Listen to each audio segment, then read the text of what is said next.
Shabbat Shalom. Cette semaine, Bezrat Hashem, on va lire dans Parashat Chayei Sarah, comme quoi Abraham il envoie Eliezer, son esclave, pour chercher un shidour pour Yitzhak.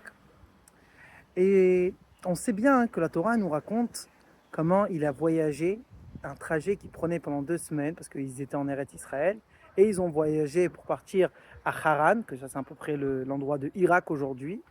Et donc ça prend à peu près 2 semaines. Et ça l'a pris tout ce trajet-là en un jour. Il dit Ayom Bati, Ayom Etzati. Le même jour, il est venu, il est sorti. Les Chachamim nous expliquent pourquoi. Parce que c'est possible que Chas Shalom, il pouvait perdre en fait Rivka. Parce que dès qu'elle a eu ce jour-là, elle a eu 3 ans. Donc il avait peur que Chas Shalom, quelqu'un, il pourrait la prendre avant lui. Comme c'est écrit Shem Ayagdimena Acher. Et là, la question qu'elle se demande apparemment, on sait bien que 40 jours avant que déjà l'enfant est naître, Bat Kol Machrezet Ve'omeret, il y a une voix dans le ciel qui dit Ben Ploni les Bat Ploni. On dit déjà c'est quoi son chidour, c'est quoi son zivoug, avec qui il va se marier. Donc c'est quoi, ça veut dire quoi qu'il avait peur d'une manière comme ça.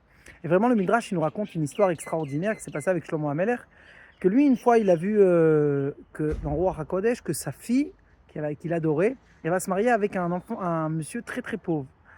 Et donc il a dit je vais tout faire pour que ça ne va pas se passer. Il a construit en plein milieu un île, en plein milieu de l'océan, un palais avec du manger, etc. Il a dit elle va aller là-bas pendant 3 ans, et comme ça, je veux la garder, comme ça ne va pas se passer. Il arrive après 3 ans là-bas, et qu'est-ce qu'il voit? Sa fille mariée avec un monsieur, et avec un petit bébé. Il a dit c'est comment tu t'appelles? Et il a vu que c'est exactement le pauvre qu'en fait, il a vu Borah Kodesh qui va se marier. Il dit comment ça s'est passé? Alors il a raconté, comme ça le Midrash nous raconte, que lui il était très très pauvre, il n'avait pas de quoi manger à la maison, donc il a dit je vais chercher ailleurs. Il était très intelligent, et comme ça il est sorti, c'était en plein milieu de l'hiver, il faisait très froid, et la nuit il n'avait pas où dormir, donc il a vu là-bas une bête qui a été morte, il est rentré dedans pour se réchauffer. C'est arrivé un aigle, en plein milieu de la nuit, il a levé la nevela, c'est-à-dire cette bête-là, et dedans il y avait le monsieur, et il a volé, et il a emmené exactement dans le palais. La fille, elle a vu ça, elle était là-bas quelques mois tout seule. Elles ont commencé à parler, ils ont décidé de se marier, et comme ça, il y a un petit bébé qui naîtra. Et donc là, on voit, quand Akadosh Baruch Hu, il décide quelque chose, rien ne peut changer. Alors pourquoi? Là, la Torah, elle nous raconte, Shema Yagdimenu Acher. Alors la Gemara, en fait, elle répond sur ça, elle nous répond, elle nous donne, parce qu'elle est claire, un point qu'on ne se rend pas compte, d'une manière qu'on ne peut même pas comprendre. La Gemara, elle dit, Shema Yagdimenu Acher, rajoute encore un petit mot, Berachamim.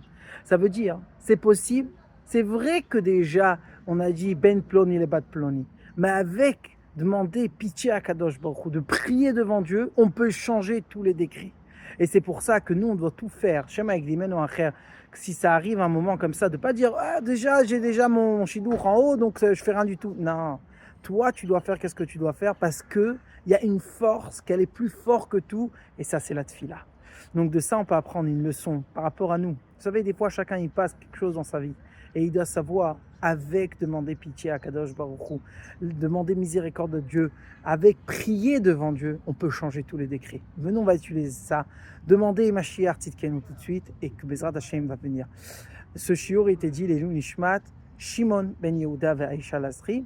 Et je vous demande aussi une petite demande, si vous pouvez publier ça aussi à vos amis. C'est ça la façon comment on agrandit les vues sur YouTube et sur Instagram. Shabbat Shalom.